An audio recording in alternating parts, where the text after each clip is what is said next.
Good morning. So, open na tayo. JB Shop Motorcycle Accessory. So, today may magpapa full PMS. Ito. So, full PMS every 40,000 o do pataas. So, mas maganda na PPMS yung motor natin para makita natin kung anong mga problema. Unlike pag ipapagawa lang kung may sira, doon po mas malaki yung gastos natin. So, ito sa case ni Bossing, nabaklas na natin yung clutch damper, no? So may makikita lang tayo dito sa pagbaklas natin ng clutch damper. Ito, ayan, kita natin ginawa to somewhere in Muntinlupa, sa Casa pa daw. So ayan, ganito nilagyan ng nut, tapos grinder. Buti umabot, sabi ni boss, umabot pa naman daw ng 5 taon.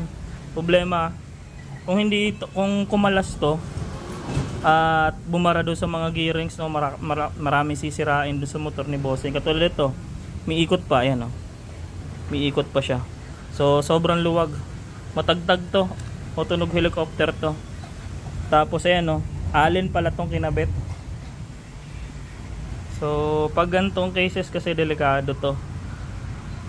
Sa ating ika-clutch damper natin to using Racing Monkey. So ipe-press lang natin yan lahat, then flat yan. So ayan, no, grinder pala at lahat. So ayan, ayusin na lang natin yan. So marami papagawa, FI cleaning, throttle body cleaning, tapos mga filter papalitan din.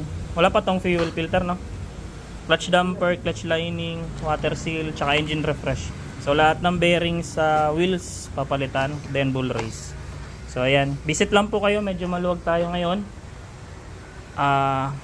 Drop by lang po tayo.